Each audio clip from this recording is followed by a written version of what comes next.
에베소서 6장 14절에서 18절까지 가정에서 예배 드리시는 분들도 찾으시고요. 찾았으면 저랑 같이 한 목소리로 읽습니다. 그런즉 서서 진리로 너희 허리띠를 띠고 의의 호심경을 붙이고 평안의 복음이 준비한 것으로 신을 신고 모든 것 위에 믿음의 방패를 가지고 이로써 능히 악한 자의 모든 불화살을 소멸하고 구원의 투구와 성령의 검 곧 하나님의 말씀을 가지라. 모든 기도와 간구를 하되 항상 성령 안에서 기도하고 이를 위하여 깨어 구하기를 항상 힘쓰며 여러 성도를 위하여 구하라. 아멘. 제가 살아가는 모습과 방식은 다양합니다. 지금 이 시간에는 여러분들 앞에 서서 말씀을 전하는 설교자로, 목사로 서 있는 거고, 집으로 가면 남편 역할도 해야 되고 아빠 노릇도 해야 되고, 목사들끼리 모이면 동역자 의식이 생기고, 또 명품 도시 여수에서 여수 시민의 한 사람으로, 또한 대한민국 국민의 한 사람으로 살아갑니다. 그러니까 한 사람이 살아가는 삶의 모습은, 방식은 아주 다양하고 멀티하더라라고 하는 거죠. 마찬가지로 우리가 예수 그리스도를 구주로 믿고 영접하면 교인이라고 부르기도 하고 성도라고 호칭을 쓰기도 하고 그리스도인, 크리스찬 그렇게 얘기도 합니다. 기독교인이라고 말하기도 하고, 또 하나님의 군대, 십자가 군명 뭐 이런 표현들을 하거든요. 거기에 호칭에 걸맞는 역할들, 아니면 그 역할에 맞는 호칭으로 예수 믿는 사람들을 성도라고 부르기도 하고 십자가 군병이라고 부르기도 하고 그렇습니다. 그러니까 다양한 호칭과 거기에 맞는 역할들이 있지요. 다양한 호칭 중에 하나가 뭐냐면, 하나님의 군대, 십자가 군병이라고 부를 때에는 우리가 이 땅을 살면서 치루어내야 될 영적 전쟁이 있다라고 하는 거죠. 다시 말해 영적 전쟁을 치루어야 할 하나님의 군대로, 십자가 군병으로 저와 여러분들이 살아가야 되는 그 말이에요. 그 십자가 군병들이 모인 부대를 교회라고 말하고, 그 부대원들을 우리는 크리스찬이라고 이야기를 하거든요. 크리스찬 부대원들은 늘 일상의 삶 속에서 대장 되신 예수님의 명을 받도록 그 말이에요. 이 땅에서 하나님의 나라를 세워가는 그러한 일들을 하게 되거든요. 우리가 이 땅에서 하나님의 나라를 견고하게 넓게 세워가면 세워갈수록 마귀의 영역이 줄어드는 거잖아요. 쫄아드는 거잖아요. 이걸 우리는 영적 전쟁이라고 이야기를 하는 겁니다. 가정 안에 하나님의 나라를 세우는 겁니다. 가정이 정말 행복한 가정 만들기 하는 것 말입니다. 온 식구들이 빨리 퇴근하고 싶고 빨리 학교 수업 끝내고 집에 오고 싶은 마음이 들도록, 그리고 식구들과 함께 마주보고 앉아 밥도 먹고 담소도 나누고, 그런 정말 행복한 가정 만들기를 해놓으면 그게 하나님의 나라거든요. 마귀가 끼어들 틈이 없지요. 교회를 천국 지점처럼 말입니다. 그렇게 은혜스러운 교회로, 예배에 감동이 있고 감격이 있고 온 성도들 간의 만남과 교제에 아름다움이 덕이 있고, 그래서 모든 성도들이 해맑은 미소로 성도들을 만나면 하이파이브를 할 정도로 그렇게 밝음이 있고 활발함이 있는, 생동감이 있는 그런 교회가 되면 하나님의 나라가 되는 거지 않습니까? 그럼 사탄 마귀가 끼어들 틈이, 공격할 틈이 보이지가 않죠.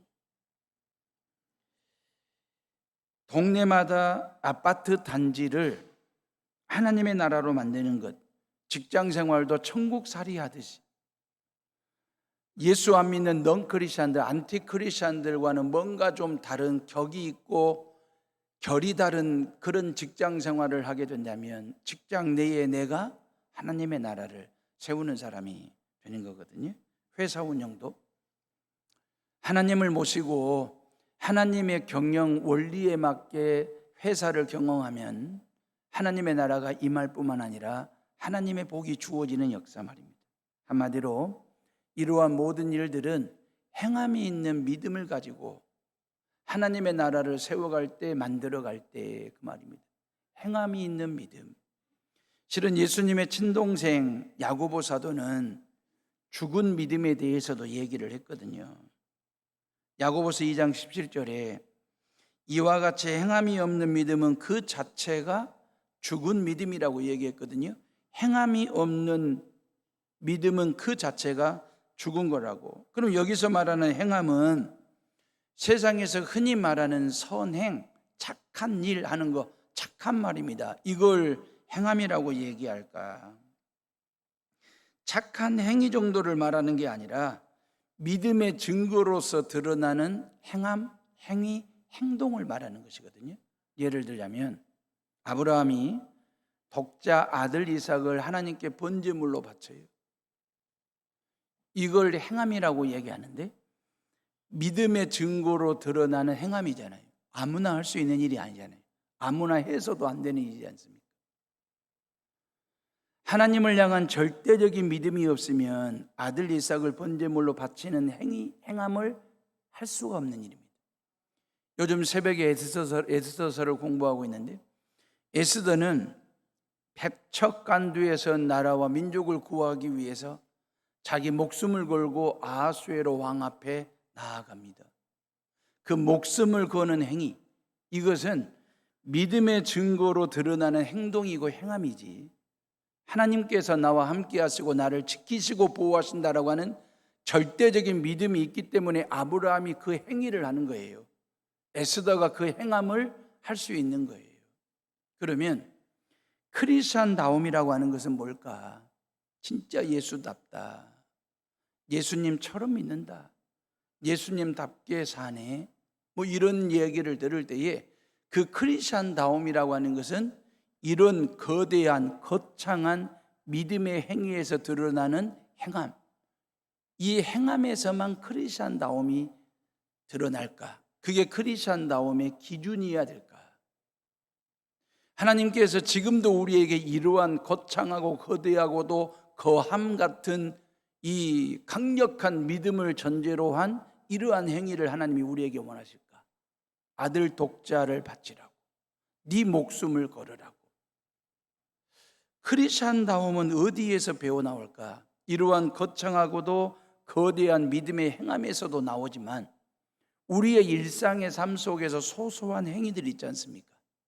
우리의 일상생활 속에서 누군가를 만났는데 따뜻한 미소로, 잔잔한 웃음기 있는 미소로 상대방으로 하여금 아무런 거부감이 느껴지지 않도록, 상대방에게 악수하자고 손을 내밀었는데 상대방이 내 손을 잡는 순간에 따뜻함을, 예수님의 그 온기를 느끼는, 뭔가가 이렇게 예수 믿는 사람들을 만나면 그 다름을 느낄 수 있는 이 소소한 말 한마디를 건네더라도, 행동 하나를 하더라도, 뭔가를 결정하더라도, 예수 믿는 사람들은 뭔가 좀 다른, 격이 있고 결이 다른 그러한 모습들, 우리는 이걸 그냥 의식하든 의식하지 않든 느끼든 못 느끼든 그냥 일상적인 삶의 패턴으로 알고 그렇게 사는데, 그게 세상 사람들에게는 감동이 되고 감격이 된다면 이 소소함에서 오는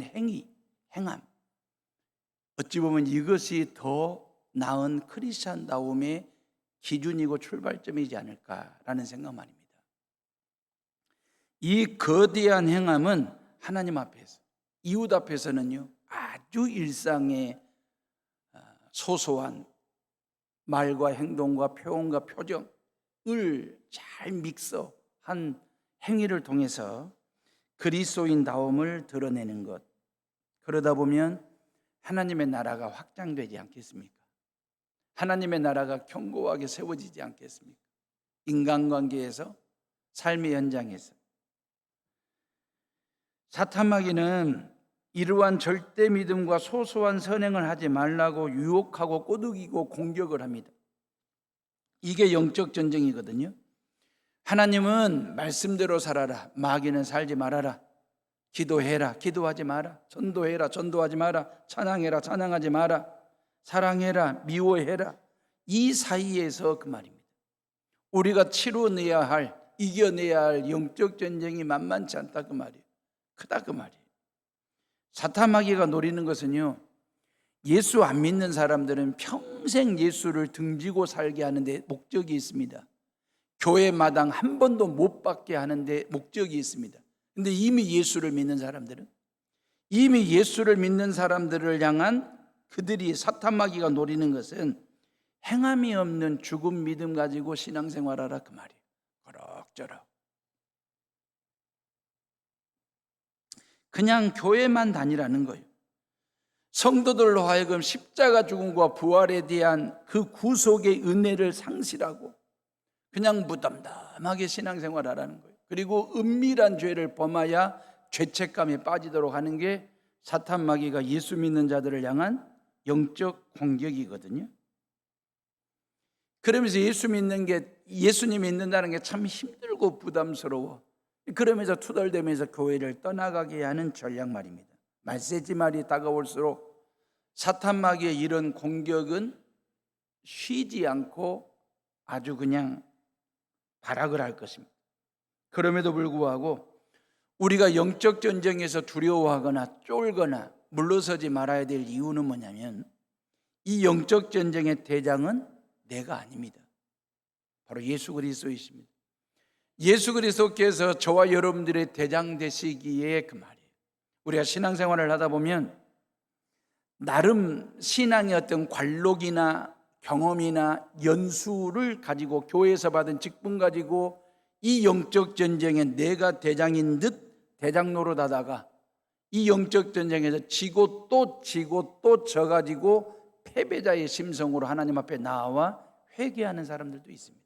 그 깨우침과 깨달음은 대단히 중요하다고 생각합니다.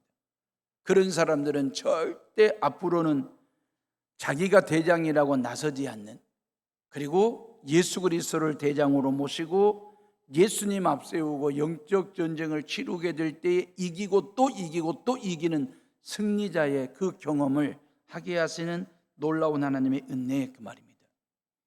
사탄 마귀의 발악 앞에서 쫄지 마시고 예수 이름으로 승리하는 성도들 되시기를 주님의 이름으로 축원합니다. 오늘 10절의 끝으로 그랬거든요. 부사를 썼어요. 끝으로라고 하는 말은 뭔 말이겠습니까? 에베소서의 결론은 이렇다라고 하는 의미도 있고, 이 에베소서를 어디에서 썼냐면 로마 감옥 안에 썼습니다. 언제 죽을지 모르는 상황입니다. 그렇기 때문에 끝으로라고 하는 말은 유언 같은 말입니다. 영적 전쟁으로 얘기하면 이제 전쟁터에 완전 무장하고 나아가는 그 부대원들을 향한 부대 지휘관이 던지는 경문 같은 얘기예요. 끝으로, 이 말은 유언 같은 얘기 말입니다. 그러면 사도 바울이 에베소서를 뭘로 결론을 맺고 싶었고 자기 인생을 어떻게 정리하고 싶었냐면, 에베소 교회 교인들이여 강하고 담대하라, 그러면서 하나님의 전신갑주로 무장하라고 요 얘기로 마무리를 짓고 싶었던 거예요. 저와 여러분들에게도 그 얘기 그 말입니다. 11절에 보면 일이 되어 있잖아요. 다 같이 11절을 읽어봅니다. 시작. 마귀의 관계를 능히 대적하기 위하여 하나님의 전신갑주를 입어라. 그래서 어찌 보면 사도 바울의 유언 같은 얘기잖아요. 경문처럼 비장하잖아요. 근데 여러분들은 이 11절 말씀이 사탄 마귀와 대적하기 위해서 성령의 하나님의 전신갑주를 입으라고 하는 이 유언 같은 사도 바울의 비장한 말이 어떻게 들리십니까?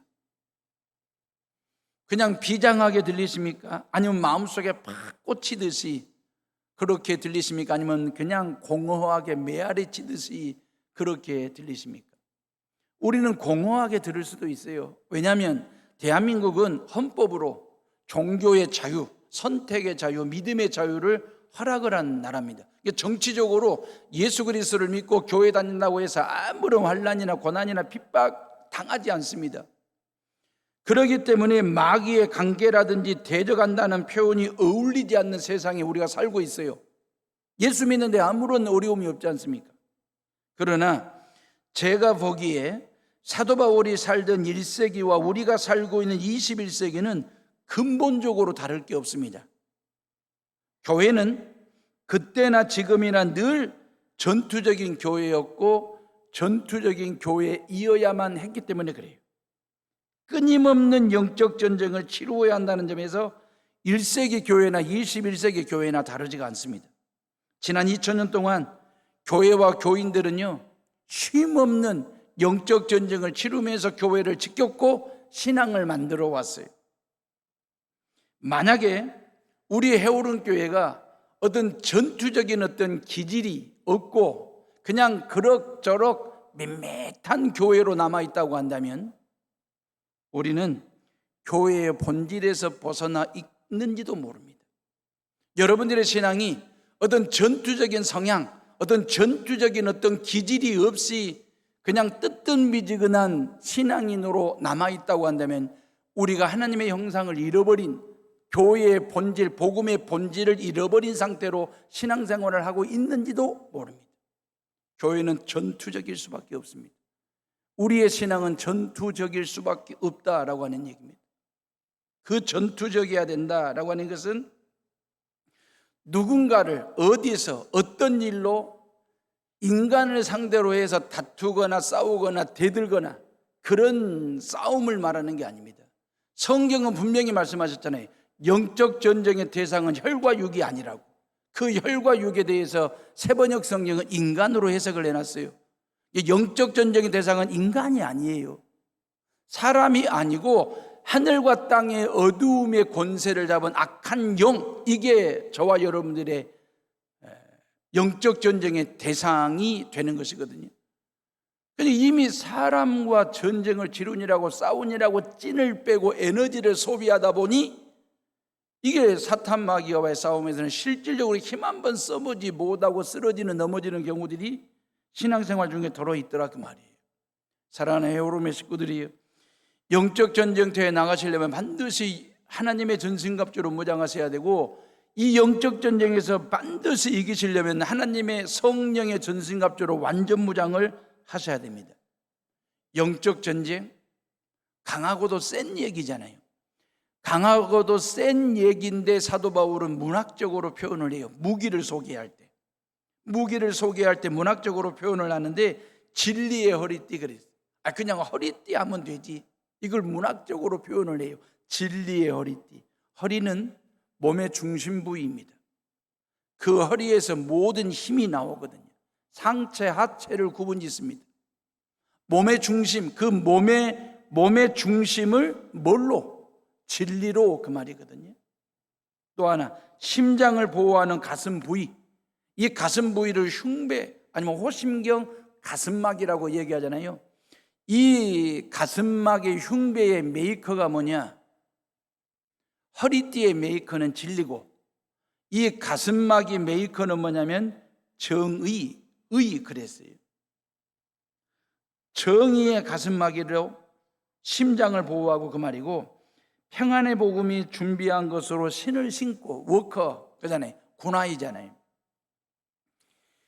왜 우리는 이 영적 전쟁에서 평안하게 싸워야 되냐면, 평안하게 싸울 수 있냐면 평화의 왕 되신 하나님이 저와 여러분들의 지휘관 되시고 대장 되시기 때문에. 그래서 우리는 영적 전쟁을 평안하게, 그리고 반드시 이기고 난 다음에 그 땅의 그 시대를 평화의 시대로 만들어야 될 사명이 있다, 요 얘기고, 악한 자의 보라살을 막아내는 믿음의 방패 그랬잖아요. 화살로 공격하는 것도 만만치 않아요. 이건 막아내는 것도. 근데 거기에 불을 붙였어요. 보라살로 공격을 한다, 그 말은 우리의 신앙과 우리의 교회를 완전히 태워버리겠다라고 하는 이 말세지 말에 악한 영의 공격이 그 정도로 세다, 그 뜻이거든요. 근데 우리에게는 강력한 방어용 무기가 있습니다. 방패인데 그 방패가 문학적으로 믿음의 방패 그랬어요. 또 하나 구원의 투구 그랬어요. 이건 머리에 쓰는 헬멧, 철모이잖아요. 머리를 보호하는 무기 말입니다. 머리에 뇌가 있거든요. 이 뇌에 손상을 입거나 뇌에 문제가 생기면 말과 행동과 감정에 어그러짐이 생깁니다. 너무 중요한 게 뇌이거든요. 그런 것처럼 그 말이에요. 복음의 결정체 구원으로 머리를 채우라는 것입니다. 머리를 커버하라. 이 구원론이 흔들리면 삶이 흔들리고 영이 흔들려서 사탄 마귀의 공격 포인트가 되는 것입니다. 또 하나 성령의 검 그랬잖아요. 이 성령의 검은 말씀과 기도인데 앞으로 이러한 영적 무기 하나씩 매주마다 소개하면서 성능과 그 무장하는 시간을 좀 갖도록 하겠습니다. 사랑하는 에오름의 식구들이요, 전신갑주가 여러 가지인 듯 하지만 다 하나입니다. 진리, 이걸로 하나거든요. 14절에 보면 그런즉 서서 진리로 너희 허리띠를 띠고 의의 호심경을 붙이고 그랬어요. 그러니까 영적 무장의 첫 단계가 뭐냐면 진리로 허리띠를 두르라는 것입니다. 이게 영적 완전 무장의 기본 출발점이 허리띠를 두르는 거예요. 이게 성령으로 전신을, 그 말입니다. 전 삶을, 전 생각을, 전 말을, 전 삶을 갑주 두르듯이 두르면 성령과 나의 영이 하나가 된다. 요 얘기거든요. 성령의 전신갑주로 무장하라, 그 말은 하나님의 영 성령과 나의 영이 교통하고 교감함으로 인하여 성령과 내가 일체 하나 되는 것을 영적 무장이라고 이야기를 하는 것입니다. 로마서 8장 9절에 만일 너희 속에 하나님의 영이 거하시면 너희가 육신에 있지 아니하고 영에 있나니 그랬잖아요. 너희 안에 하나님의 영이 거하시면, 네가 하나님의 영 안에 거하면 너와 그리스도는 영으로 하나가 되나니 그랬잖아요. 이 그리스도의 영과 나의 영의 만남의 장소가 어디냐? 바로 예배 시간에, 이 예배를 통해서 하나님의 영 성령과 나의 영이 만나 교통과 교감을 통하여 일체감을 이루는 시간이 바로 이 예배 시간 말입니다. 그래서 하나님은 영이시니 그랬어요. 예배하는 자가 신령과 진정으로 예배할지니라고 말씀하신 거거든요. 예배 때 하나님의 영과 성령과 나의 영이 하나가 되어 세상으로 나아가 영적 군사로, 십자가 군병으로 살아가는 것. 바로 주일 예배 시간은 성령의 전신갑주로 다시 재무장하는 시간이에요. 지난 한 주간 동안 나는 구원의 투구를 잘 쓰고 이 구원을 잘 지켰는지, 정의 공의의 호심경 가지고 내 심장과 내 삶을 잘 지켰는지, 내 허리가 진리로 두르고 삶의 중심을 예수로 잡고 살았는지, 내가 영적 무장 상태, 나에게 주어진 이 무기 상태가 고장이 나거나 에러가 생겼거나 아니면 어디 보완하고 보수해야 될 때가 있는지, 수리해야 될 때가 있는지 확인하고 체크하고 점검하는 시간이 바로 예배 시간 말입니다. 그리고 이 예배 시간을 통해서 내가 영적으로 다시 재무장하는 시간이죠. 나만 아니에요. 내 주변에 있는 성도들, 앞뒤 좌우에 앉아있는 성도가 구원의 투구를 바르게 쓰고 있는지, 그 말이에요. 믿음의 방패를 들고 사는지, 성령의 검이 예리하게 날서 있는지 서로 확인해주고 점검해주고 체크해주고 보완해주고, 이게 예배 시간이고 이게 주일날 하는 일이에요. 우리 23명의 장로님들이 하실 일이 뭐냐? 온 성도들의 신앙 상태, 영적 무장 상태를 확인 점검해 주시는 거예요. 그리고 보완해 주시는 일들을 하는 거예요. 교회 학교 교사들이 할 일이 뭡니까? 지금 이 시간에 유치부 예배를 드리고 아동부 예배를 드리고 중고등부실에서 예배를 드리면서 모든 교사들이 우리 아이들이 영적으로 단단하게 무장하고 있고 견고하게 무장하고 있는지를 확인 점검하는 시간이 바로 예배입니다. 왜요? 우리는 식구이기 때문에. 우리는 해오름의 식구들이기 때문에 서로가 서로를, 그만요, 구역장들이, 구역원들의 신앙 상태, 영적 무장 상태를 확인 점검하고 체크하고 보완해주고. 이유는 딴 게 아닙니다. 우리는 하나님 안에서 한 식구이기 때문에. 지난주 추석 명절을 통해서 가족으로 산다라고 하는 게, 식구로 모인다라고 하는 것이 얼마나 행복한 일이고 귀한 일이고 가치가 있는 일인지를 여러분들이 경험하셨잖아요. 고향이 같고 부모님이 같고 집이 같고 먹은 음식이 같아요. 그리고 혈액형도 같고 형제들이 같고, 같음에서 오는 행복, 동질감이 주는 가족의 말입니다. 그거 느끼셨잖아요. 물론 가족들 중에 돌연변이처럼 탁 튀는 놈이 하나 있지요. 그래서 뭔가가 좀 이렇게 톡 튀어가지고 당혹스러울 때가 있지만 그 다름까지 끌어안고 보듬고 가는 게 가족이고 식구이지 않습니까? 지난 추석 명절 연휴 첫날 월요일 날이요, 저는 다혜랑 같이 셋이서 화순을 들려서 고창 가서 성묘하고 처갓집에 가서 저녁 먹고 여수로 오는 그런 일정을 잡았습니다. 제가 고창 가는 길에 화순을 들린 이유는 화순에 제 고향 1년 선배이신 이영기 선교사님이 계시기 때문에 태국 치앙라이에서 평생 장가도 안 가고 60이 다 되도록 그렇게 선교 사역을 하시다가 화순에 오신 이영기 선교사님 뵙고 점심이라도 한 끼 같이 하고 고창 갈 생각에 10여 년 전에 우리 교회를 다녀가셨는데 아마 여러분들 이영기 선교사님 기억나실 거예요. 짤막하니 뉴질랜드 국적을 가지고 있거든요. 이중 국적을 가지고 있기 때문에 북한 평양 땅을 자유롭게 들랑달랑했. 태국 치앙라이에서 나오는 커피를 가지고 평양 방문을 여러 차례 하면서 복음을 증거했던, 제가 지난주에 중국 훈춘을 다녀왔다고 하니까 너무 반가워라 하시는 거예요.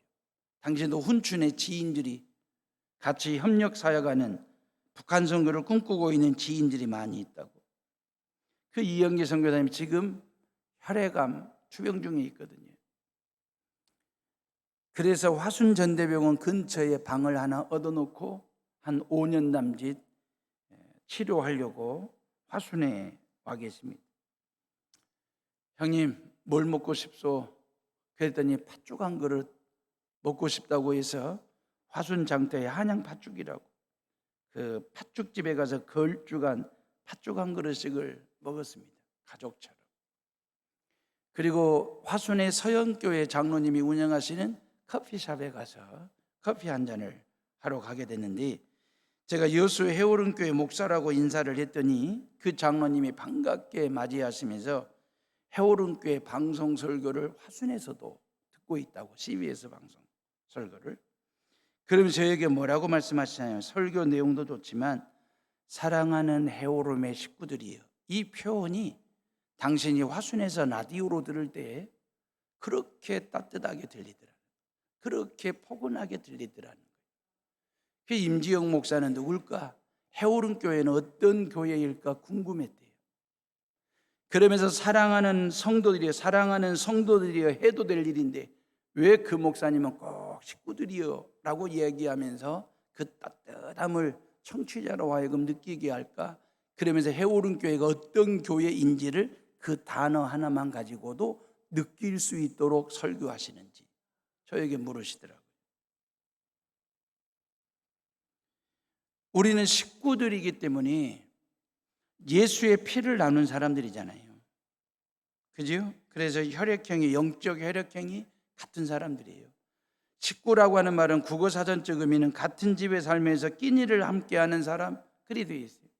우리는 해오름 교회라고 하는 하나님의 집 안에 하나님의 말씀을 영적 끼니로 삼아 먹고 먹여주는 가족 같은, 식구 같은 성도들이지 않습니까? 지저스 패밀리 말입니다. 하나님의 식구들. 그래서 서로를 살피면서 형편과 처지를 살필 뿐만 아니라 온 성도들이 영적으로 잘 무장해서 이 험난한 세상살이 중에 영적 전쟁에서 이기고 사는지를 한 번씩 살피고 격려해주고 배려해주고 확인 체크해주고 보완해주는 일은 식구이기 때문에 당연한 것이고 자연스러운 것 아니겠습니까? 성령의 전승갑주로 무장하는 일은 가장 먼저 진리로 네 허리를 두르라는 것입니다. 아니, 머리부터 구원의 투구를 쓰고 의의 호신경을 붙이고 믿음의 방패도 들고 위로부터 밑으로 쫙 훑어 내려가면서 무기를 소개해도 될 텐데 왜 사도 바울은 허리부터 무장하라고 가장 먼저 허리 얘기를 했을까? 그 허리는 몸의 중심이라니까요. 가운데입니다. 허리를 기준으로 해서 상체, 하체가 구분이 되고, 이 전쟁은 말입니다, 전쟁뿐만 아니라 일할 때도 마찬가지입니다. 상체와 하체를 잘 써야 이기는 것이고 일이 되는 거잖아요. 그 상하체의 출발점이 어디냐? 허리다 그 말이에요. 그 허리가 신체의 중심이에요. 요 허리에서 모든 힘이 나오는 것입니다. 허리에서 나오는 힘을 상반신으로 하반신으로 골고루 공급해 줄 때, 보급해 줄 때에 그 말. 우리는 두 다리로 짱짱하게 서서 걸을 수도 있고 뛸 수도 있고 일할 수도 있고 싸울 수도 있고 그런 거잖아요. 여러분들 허리를 다쳐보신 분들은 경험이 있으셔서 허리 한번 삐끗해 보세요. 아무것도 못합니다. 그냥 들어 누워 있어야 됩니다. 허리의 통증이 사라질 때까지.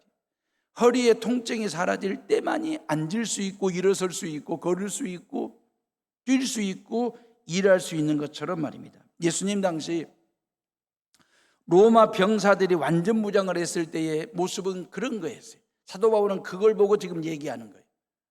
허리띠. 이 허리띠라고 하는 말은 여러분들이 지금 차고 있는 얇고 간단하고 편리한 벨트 성격의 허리띠가 아니에요. 이 허리띠는 거의 배를 두를 정도로. 그리고 로마 군병들은 스커트를 입었잖아요. 다리를 보호하기 위해서. 적의 공격으로부터 다리를 보호하기 위해서 그 스커트를 내려 입었는데 그 스커트를 어디에다 고정하겠습니까? 허리띠에다가 고정을 했거든요. 이 심장을 보호하는 의의 호심경, 노소로 된 이 의의 호심경을 어디다 고정을 했겠습니까? 어깨로 돌려가지고 앞과 뒤에 있는 허리띠에다 고정을 해야 이 가슴을 보호하는 호심경이 장착이 되는 거예요. 칼은요, 칼은 전시에 쓰는 것이고 평시에는 허리띠에다가 장착을 합니다. 창, 이거 들고 다닙니까? 아니에요. 허리띠에다가 장착을 합니다. 방패는 들고 다니는 게 아니에요. 얼마나 무거운 건데요. 그래서 그걸 허리에다가 장착을 한 겁니다. 모든 무기가 어디에서 나오냐면 허리띠에서 나오는 거예요. 허리띠에 모든 무기가 장착이 되는 겁니다. 그 허리를 뭘로로? 진리의 허리띠로 만들어라 라고 이게 가르침이거든요. 다시 말하면 공격용 무기가 됐든 방어용 무기가 됐든 그 모든 무기는 어디에? 허리에 장착을 하고 그 허리는 뭘로? 진리로 삼아야 된다라고 하는 얘기인데, 우리가 아무리 강력한 무기를 가지고 있고 신무기를 양손에 쥐고 있다 할지라도 허리로 중심을 잡지를 못하면 이리 비틀 저리 비틀 하면 칼로 해도 상대를 제압할 수 없고 창을 날려도 헛방이 되는 거죠. 왜? 중심이 안 잡혔기 때문에. 근데 중심을 잡고 칼을 휘두르면 적을 제압할 수 있고 창을 던지면 명중이 되는 것이거든요. 허리는 그만큼 중요한 곳입니다. 근데 그 허리를 뭘로? 진리로, 그 말입니다. 허리를 둘러라. 싸움이든 시합이든 일이든 그 말입니다. 그 허리를 진리로 두르고 그 진리가 주는 힘을 가지고 중심 잡고 일하고 시합하고 전쟁을 치르는 영적 전사 말입니다. 허리는 힘을 만드는 공장입니다. 진리가 힘을 만드는 공장이 됩니다. 허리는 힘의 시작입니다. 진리가 힘의 시작입니다. 허리는 힘의 중심입니다. 진리가 삶의 중심입니다. 허리는 힘을 공급합니다. 진리가 힘을 공급합니다. 내 삶의 중심을 진리로 두를 때에 그 진리의 힘이 여러분들 상반신 상체, 어깨로, 팔로, 10개의 손가락으로, 머리로 공급되어지는 진리의 힘, 그 말이에요. 그 진리로 허리를 두를 때에 그 진리의 힘이 양 다리, 무릎으로, 양 종아리로 10개의 발가락으로 공급이 될 때에 우리는 중심을 잡고 짱짱하게 서서 성령의 검을 휘두를 수 있고 믿음의 방패로 막아낼 수 있는 그러한 삶 말입니다. 그래서 진리는 너무너무 중요한 것입니다. 그래서 옛 성인들이 진리를 탐구했어요. 공자는 이런 말을 했습니다. 내가 지금 당장 진리를 찾았다면 지금 당장 죽어도 여한이 없다. 그러니까 공자가 얼마나 진리를 찾기 위해서 힘쓰고 애썼는지 알 수 있는 대목입니다. 인도의 간디 말입니다. 간디는 평생 민족의 독립을 위해서 일생을 바친 사람이에요. 그 간디가 뭐라고 얘기했냐면, 내가 진리를 찾을 수만 있다면 민족의 독립도 그 다음 문제다. 민족의 독립보다 더 급하고 우선시했던 것이 진리였거든요. 히랍의 철학자 디오게네스 말입니다. 디오게네스가 낮에도 등불을 들고 돌아다니는 거예요. 사람들이, 도시 사람들이, 이 정신 넉넉한 사람아, 이 벌건 대낮에 뭔 등불을 들고 돌아다니냐고 물었더니, 나는 사람을 찾는다고. 이 많은 사람들이 여기 있는데 뭔 사람을 찾느냐고 그랬더니, 디오게네스가 하는 말이, 인간다운 인간을 찾는데 그 인간다운 인간은 누구냐면 진리를 행하는 사람을 찾고 있다라고 하는 게 디오게네스의 바람이었습니다. 우리나라 유명한 대학, 우리가 흔히 말하는 5손가락 안에 드는 대학들, 모든 건학 이념과 정문의 교패를 보면 진리가 다 들어가 있습니다. 서울대학교 교패에 진리는 나의 빛이라는 라틴어를 새겨 놓았습니다. 진리는 나의 빛이라고. 제가 연세대학교 대학원에서 공부할 때에 연세대학교의 건학 정신은 뭐냐면 이런 거였어요. 진리가 너희를 자유케 하리라. 요한복음 8장 32절 말씀을 근거로 해서 연세대학교를 세운 그 건학 이념 말입니다. 고려대학교 자유와 정의와 진리 세 단어를 학교 교훈으로 삼고 학생들을 가르치고 있습니다. 초인류대학 하버드대학교. 하버드대학교는요, 베리타스 크리스토 에트 에클레시아라고 하는 걸 건학 이념으로 삼았어요. 다시 말하면 그리스도와 교회를 위한 진리, 이게 하버드생들이 공부하는 이유 목적입니다. 하버드 대학교를 세운 목적입니다.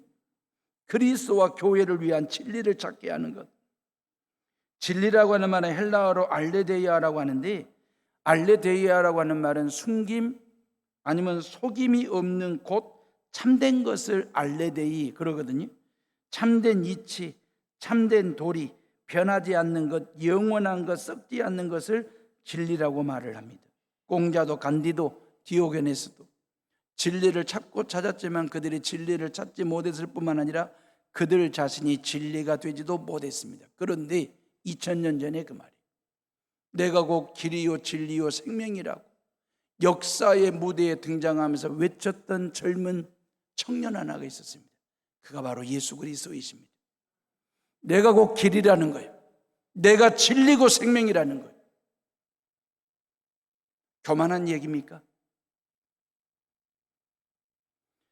예수 그리스도 그분만이 그 말이에요. 세상을 향하여 내가 알레데이아라고 진리라고 말씀하셨던 이유, 그건 뭐냐면 요한복음 14장 6절에 내가 곧 길이요 진리요 생명이니 나로 말미암지 않고는 아버지께로 올 자가 없느니라 얘기할 때에 영어 성경 번역 I am the way and the truth and the life 그랬거든요.